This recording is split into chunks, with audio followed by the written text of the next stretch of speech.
Okay, a quick shoulder update. I am now 18 days out from my reverse total shoulder replacement that I had on September 5th. And overall, things are going really well. I feel good. I'm having very little pain, actually no appreciable pain. I stopped taking my pain meds, I don't know, probably seven or 8 days ago. And at that point, I was really only taking them at night. I was taking Tylenol at night. And it wasn't because I was having pain per se at night. It's just that I wasn't comfortable. And so taking some Tylenol would just help me sleep a little bit better at night.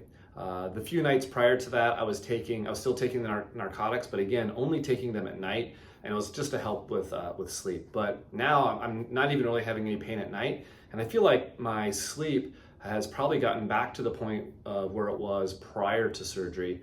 My biggest challenge is that being a side sleeper, I still can't sleep on my right side, which is kind of a bummer because I like to be able to switch from left side to right side throughout the night. So I'm sort of just stuck on my left side. I don't sleep that well on my back. So I'm looking forward to when I can sleep on my side again. The other things that have improved is the swelling in my arm is significantly improved. Like there's not really any appreciable swelling. That swelling was even leading to like pressure on the nerves in my arm, and so I had a little bit of residual like numbness and just weakness in my hand, and that feels pretty much normal. I don't even know if you can see it, but there's just the tiniest little bit of residual bruising from the incision, but otherwise things are going pretty well there. I'm not really wearing the immobilizer much. I really only wear the immobilizer when I'm out and about. I don't wear it in the house. But when I'm out and about in public, certainly in crowded places or places where I'm going to see people that I haven't seen for a while, I wear the immobilizer, and really it's as a warning signal to them, like, hey, there's something going on with my shoulder. Don't run up and smack me on the back or reach out for a handshake or just sort of steer clear. And it works pretty well for that. People see that and they tend to stay away from it. I also do wear it when I work out. Mostly, and that's just to prevent any type of arm swing from happening. And so I wear the immobilizer when I do that. Workouts really have been mostly lower body. At home, I have a Concept 2 bike erg, which is sort of like a stationary bike. So I ride that. At the gym, I've been getting on the Rogue Echo bike, which is a fan bike where your arms are involved. And then I've also been pushing a sled. And I did a sled push and air squat workout one day. That was kind of aggressive workout. I'm still a little bit sore from that. Here in the clinic, I have a treadmill. And while I'm not running yet, although I'm getting close, I'm not running yet, but I did use that for just some sort of like incline hiking on the treadmill. With regard to running, I need to just, again, prevent that arm swing. So if I go running, it's going to be at a really slow pace with some sort of immobilization on, so I'm not swinging my arm. You can see that I'm shooting this video in my clinic.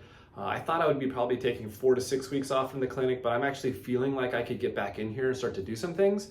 I will be wearing the immobilizer when I'm here in the clinic, and that will actually be more of a reminder to me that I'm not ready yet to do some of the things that I would normally do in clinic. And so I'll be wearing the immobilizer to prevent myself from, jumping in and trying to help people load bars and unload barbells, move equipment around, even doing some of the manual therapy techniques that I would normally do. I've just got to be mindful of that. So I'm going to wear the immobilizer when I'm in here just as a reminder to me.